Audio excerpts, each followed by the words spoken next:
Welcome to another edition of Teach the Geek interviews. My name is Neil Thompson. I am the founder of Teach the Geek.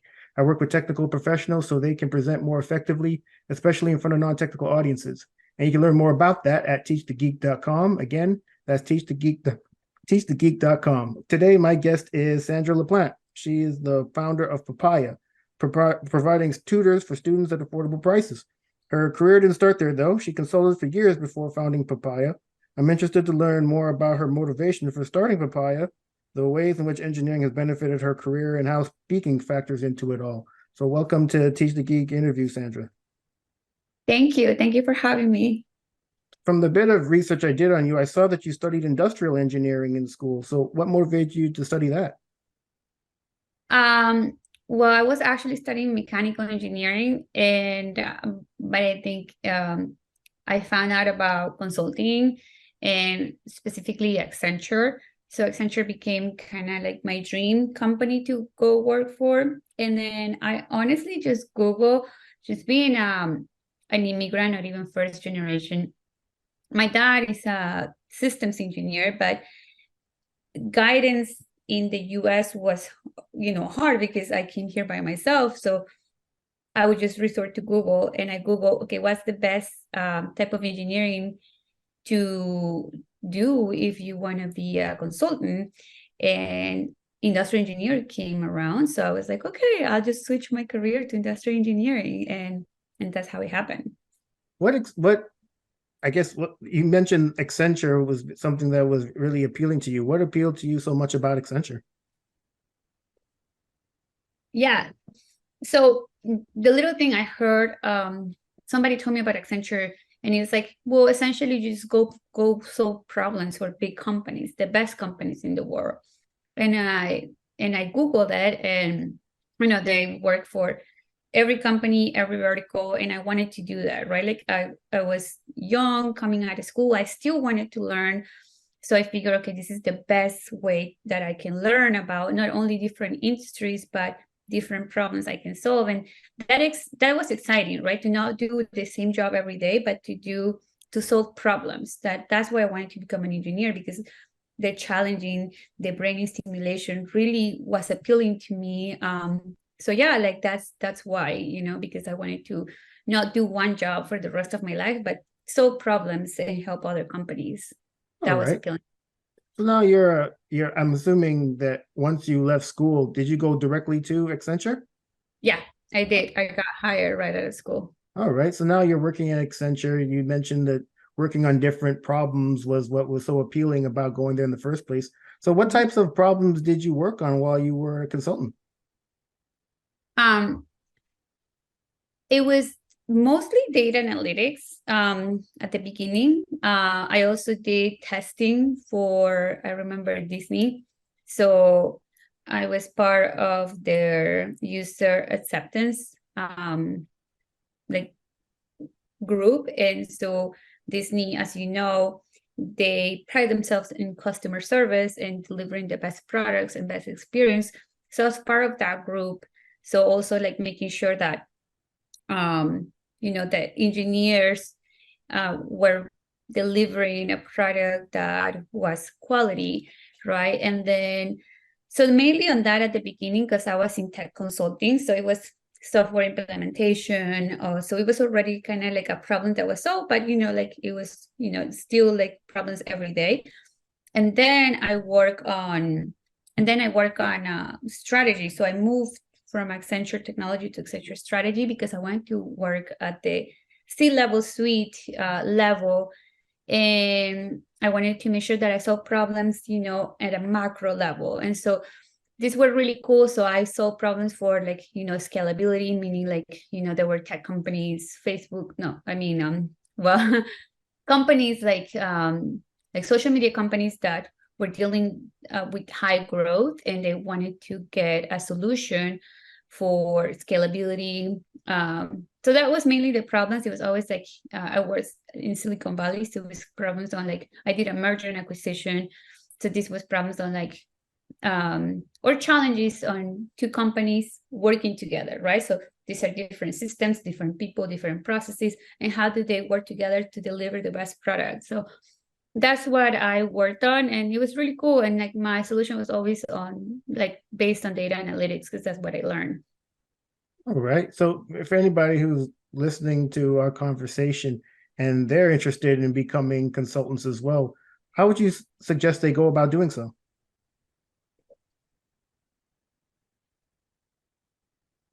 Um, I think it's the best MBA that you don't have to pay for and that you actually get paid for. Um, I would say that, after getting accepted by a company like Accenture, McKinsey, Deloitte, Bain, BCG, I would suggest maybe getting an internship in those kind of companies and being good in presentations, right? Like I know that it might not sound sexy for engineers, right, to make a PowerPoint presentation, but it's actually harder than you think, right? Because it's the problem becomes on how do I tell a story, right? That it's really complex to explain, but that it will make sense to a very high level person in that company, right? So how do I make a slide with no words, right? Because a slide with a bunch of words is boring. So it's just like on that. And actually that's how you start practicing your presentation skills, right? I think that consulting gives you, depending on where you are, so like if you are client facing, it gives you a lot of skills for you to present, to talk to people, to talk to customers, which is key, right? It's key for you to develop these soft skills to move up in a company, right? And that's if you want to move up. So I would also get a mentor, somebody that's done it before, because it's hard to navigate, right? Like it's always a different problem. You become the expert and you're not. Like I remember I was dealing with scalability problem for a dark fiber company. So I was like, I didn't even know what dark fiber meant, right? So like I think that your Google researching skills have to come in handy. And yes, I will get a mentor always, right? Like I think a mentor can shine a light where you're like, trying to find your way out of a maze with the lights off. So I would definitely find a mentor sooner than later. I agree with you about the idea of finding a mentor. It's certainly something that I wish I had done when I first started working. It wasn't even something I thought about at the time, but if I had to do it all over again, finding a mentor certainly would have made things a lot easier. And I really like your point about the importance of giving presentations. That's also something that I really didn't think all that much about when I first started working. It wasn't until I actually had to start giving them did it actually become something that I even thought about. And even then, I didn't think about it too much. I would get up in front of people and put a whole bunch of words on slides and read them. And you mentioned it's boring. Yeah, it is boring. But not only is it boring, but it can also be confusing. I would often get questions after the presentation that I thought I'd answered during it, but because I didn't put things in a way that others could understand, now I'm getting a whole lot of questions afterwards. And if I was nervous beforehand, now I'm certainly nervous. So I certainly take your point of getting better at that before it's, well, sooner rather than later. Yeah, I mean, if not, you get better, right? Well, Okay. So yeah, I mean, I think it's a good skill to have for sure. It's helped 100%. me a lot. I still present now. I present to schools. I presented to investors. So they came in handy, but it was a big learning curve at the beginning. I was not good at it. I never did presentations at my school. If I was in a group project, I would solve the solution and find people. I mean, people wanted to work on the presentations and not on the solution or the problem. And I was like, great, I'll do the problem, you do the PowerPoint, you do the work. And they were okay with that. But then at the end of the day, I would say it came back to haunt me. So I now think that as a, you know, as a full grown up, I'm still growing up, I feel, but as a full grown up, I would recommend everybody that they will go to what scares them the most, because it's going to come back to haunt you, right? So if you're not good at writing, most engineers are not good at writing or at presentations, but these are skills that you're going to have to develop, because you're going to have to write emails, you're going to have to talk to people when you work for a company, right? I mean, there is no way around it. So I think that you should go full force and run to things that scare you, because it's another type of challenge that will make you grow. Yeah, growth comes from discomfort. That's certainly true. And I think you mentioned earlier, if you want to move up within companies, developing those soft skills is very important. I mean, you certainly don't want to be that engineer sitting in their cubicle mad because someone else got the promotion and raise you thought you deserved, but you weren't very adept at communicating even your value to the people who are the decision makers. So why would you be all that surprised when you got passed over? It was very much it was certainly something that could have been foreseen. So you didn't stay obviously at Accenture. You moved on and started Papaya. So what was the motivation for starting Papaya? Yeah, you know, as I was telling you, I was working in Silicon Valley, and I noticed that I was the only person of color. And I don't say Latina because I wasn't even like, like I was trying to get the most people, and I'm like, wow, like we're a minority here, right? So like not only like Latinos in tech, but also African American in tech. Like I never saw people, well, not never say never, but I would say like I saw like at most 10 people of color the 2 years that I was in Silicon Valley. And that was, very alarming to me, that I just didn't understand it, and it bothered me. It bothered me because I knew that there were people with more skills than me that deserved to be in those rooms, right? Like, and I just didn't understand why. And this was around that time where there was a lot of controversy and racial problems in the U.S., or that those problems surfaced. So I thought, okay, I actually researched, right? And then I realized that this is in 2018, that only, like out of the STEM workforce in Silicon Valley, only 5% of the workforce were consisted of people of color and minority groups. And I was like, wow, that's wild, right? That's a big gap, because about 30% of the people in the US are Hispanic, about 10 to 15% are African American. So that ratio should still be the same in Silicon Valley, specifically because these are the people that are creating the future that we live in. And we should be part of that future that we're creating for everybody, right? If not, we're going to create a future that only works for certain people, but not for everybody, right? Like, what about us? So then I started looking, and then I realized that, a lot of the things that I had in common with the people I was sitting at the table with, it was that they all had come from privilege, most of them, right? And the people who did not come from privilege had like tutors as well, right? I had a tutor when I was in engineering school. I couldn't afford my tutor, so I got tutors from back home in Peru because that's all I could afford. So I felt like I hacked the system, right? I had a tutor, passed my classes, and I got into Silicon Valley. And a lot of the people that I was working with either came from private schools or had tutors, right? So there were people that came from privilege. And so I told myself, okay, well, tutoring is not accessible for low and middle income class because it's about $100 an hour. So what if we make tutoring accessible for everybody, right?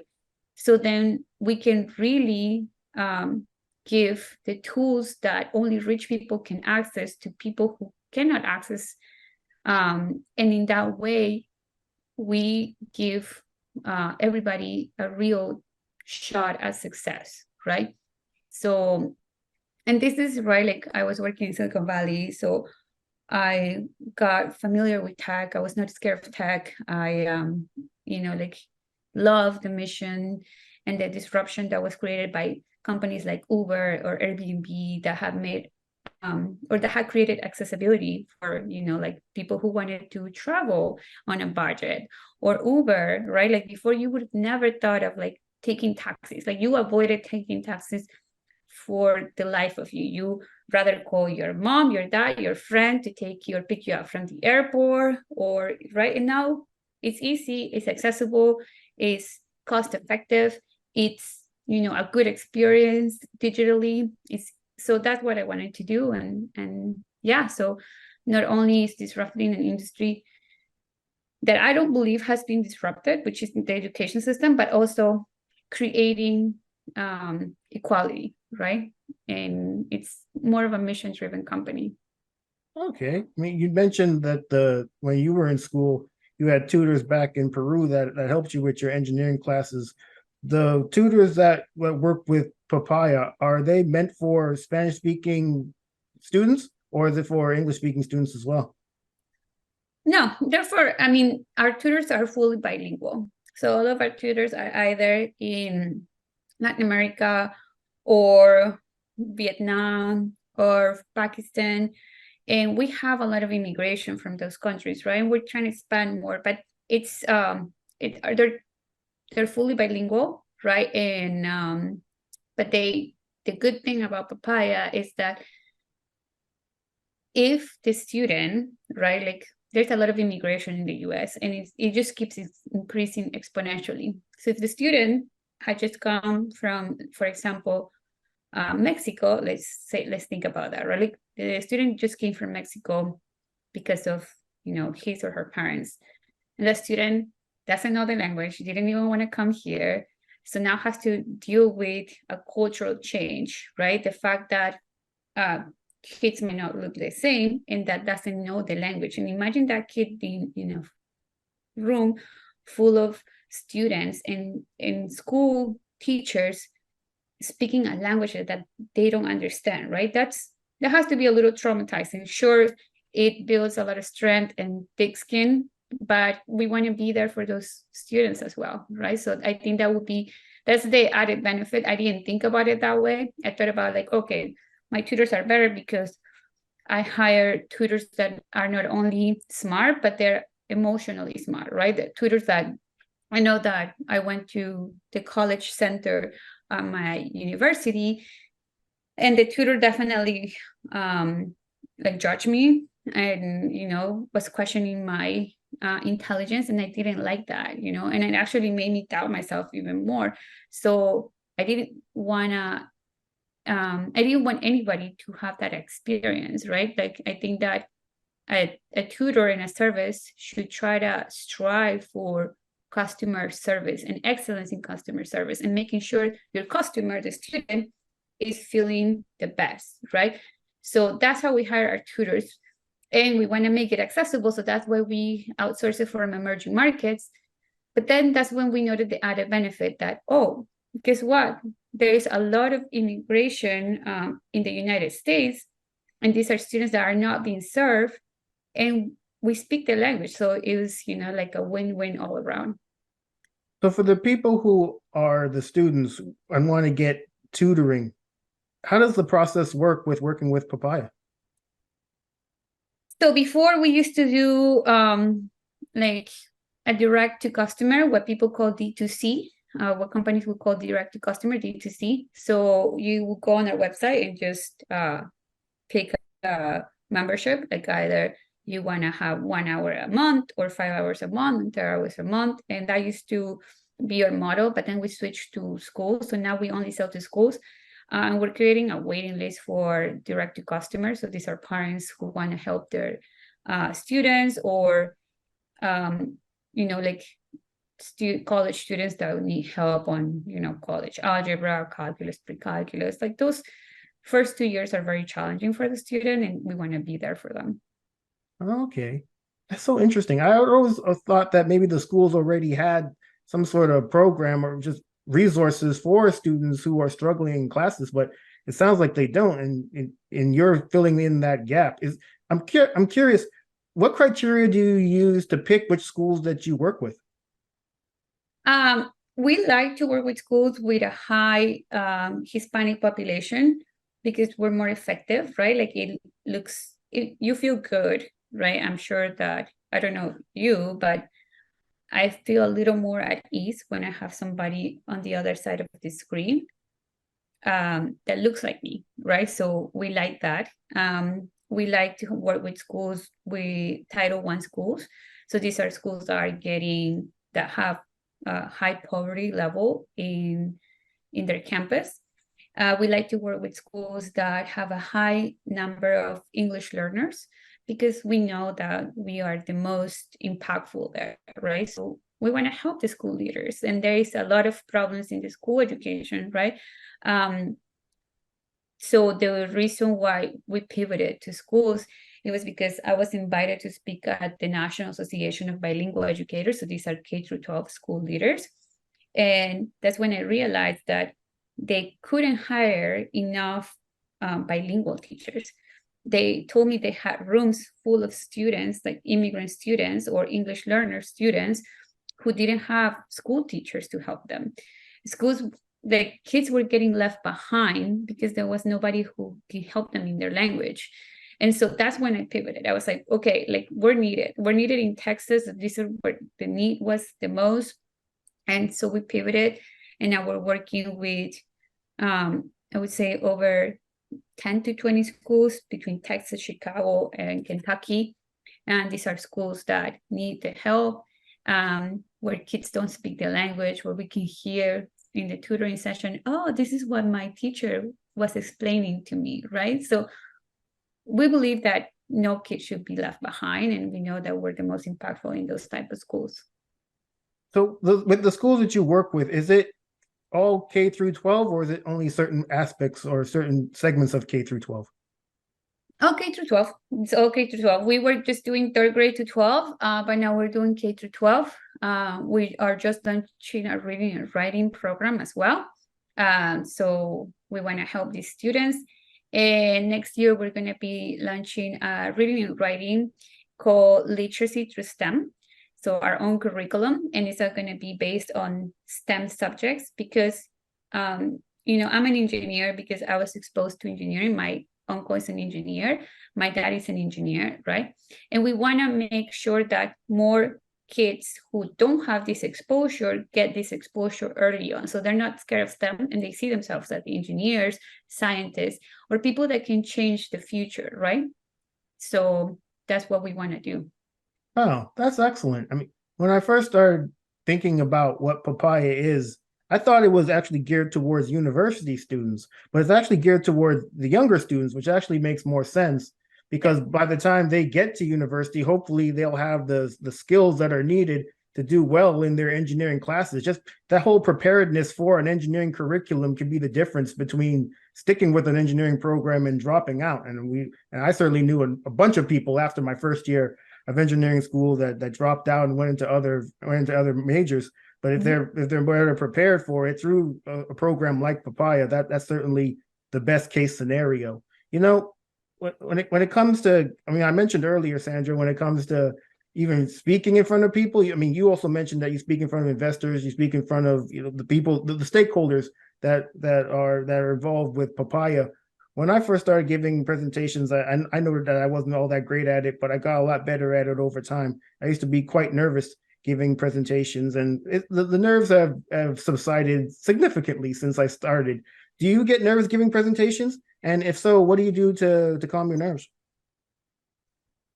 I think that I actually get more nervous if I prepare more. But I don't know, like it just depends. I definitely got more nervous before. If I'm in front of the stage, I'm like, oh my God, this is scary. But I would say that having confidence, that knowing that you're talking about a subject that you know very well. Like I know Papaya very well. I know the problems in education very well, right? Like no more than a school leader, of course, but enough to talk about it, to be an advocate for change and being passionate about it. And I think that, right, like knowing and being confident that you know what you're talking about more than the people that are there to, listen to you. I would say that that's key. I'm still working on my speaking abilities in front of people. So I would say also that knowing what you want to say before you say it, and then maybe not speaking too fast, especially if you have an accent like me. So yeah, and yeah, like just trying to answer the question, providing context if it's needed. But if you're not, like if this is your first time, I definitely remember reading material ahead of the time, making sure that I write down the points that I want to make during that presentation, and just preparing a little, right? But yeah, like I mean, I still get nervous sometimes. Yes, of course, I got nervous when I was pitching to investors as well at the beginning. But I think it's all like riding a bicycle, right? Like once you do it more and more, you're like, okay, I got this, right? Like I'm saying the same exact thing to a different investor, but doing your research too, right? Like I think that knowing your audience is good, and reading a little about them to make sure that you have some common ground with them. Yeah, I mean, the idea of preparing is important, but I take your point of over preparation perhaps not being the Yeah. best way to go, because at least I've had guests on the program who have said that when they first started giving presentations, they would actually write out what they were going to say.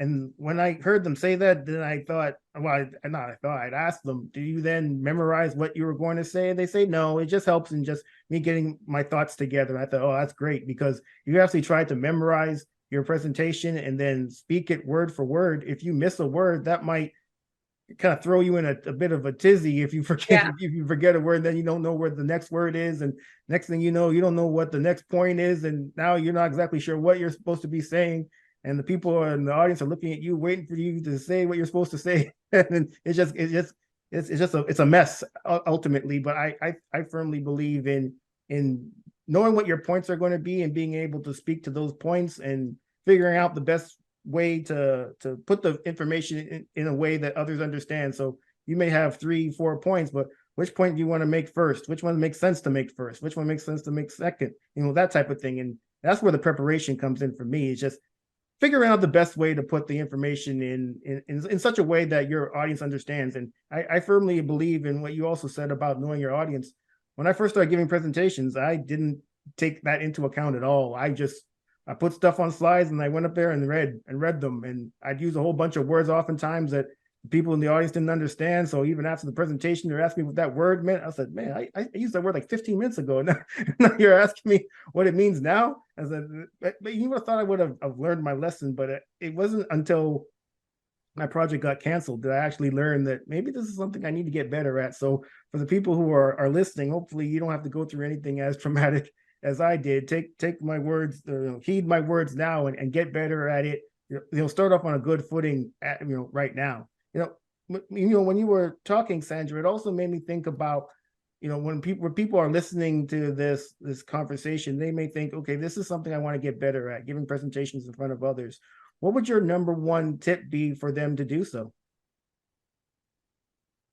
I would say think about your audience, right? Trying to do the right thing, right? If you put others above yourself, then you're not like trying to sound smart. You're not trying to sound like, oh my God, like the utilization of like, you know what I mean? Like you don't use jargon that nobody understands just to make yourself sound like good, right? Like if you're really doing it for others, then you're thinking, okay, what would I like to hear in a language that everybody can understand, that makes it simple, and that makes me believe that, okay, I can do this too, right? So I would say that, like, just trying to do the right thing and think of others before yourself. Like, I mean, I hate like appearing on video, and I do it anyways because I think of like the impact that this could make, right? But I hate it. And so I had the biggest like challenge before, and I think a lot of people do too, right? Like don't feel comfortable how they look on video, myself included. But when I think of others, then it makes me want to do it, right? Like, because I'm like, okay, like I would have loved to hear that. So I would say that if you put others above yourself, you're going to want to do good, and you're going to want to speak in a language that, like, that, like, I don't know, an 18-year-old that doesn't know about, I don't know, like consulting jargon or a tech like type of language, right? Like, it's not going to do them any good for them to know, like, wow, this person is smart, right? Like, you want to make sure that you aspire to inspire others. So I would say that I think that when you have that mentality, you'll think different and act different. Aspire to inspire. That's a bar right there. That's wonderful. But yeah, I firmly agree with you as well. Using everyday language, at least to me, is the sign of someone that actually knows what they're talking about, as opposed to the people that use a whole bunch of jargon. They just might use, throw out all that jargon to hide the fact that they know nothing about what's going on. And then the people who are in the audience who are less knowledgeable might think, well, they're using a whole lot of jargon, so that means they must know what they're talking about. But for me, the people who are able to explain complex concepts with simple, easy to understand language, those are the true experts. So I firmly agree with what you say. But this has been a great conversation. Thank you so much for being a guest, Sandra. How can people get in touch with you? I would say that they can tweet me at Papaya Tutor. I'm trying to do a good job at, like responding tweets. I'm trying to do a better job at being more engaged on my social platforms. It's a new thing because I, just was focused on Papaya and building Papaya, but I do understand that, giving to others is important. So yeah, my LinkedIn is, just /Sandra LaPlante. And just my Twitter is at Papaya Tutor. I talk about, Papaya, but I also mainly it's just, my own Twitter. So I use it for personal purposes. Wonderful. Well, everyone, that marks the end of another edition of Teach the Geek interviews. My name is Neil Thompson, founder of Teach the Geek. I work with technical professionals so they can present more effectively, especially in front of non-technical audiences. And you can learn more about that at teachthegeek.com. Again, that's teachthegeek.com. Until next time, take care and stay safe. Thanks, Sandra. Bye. Thank you.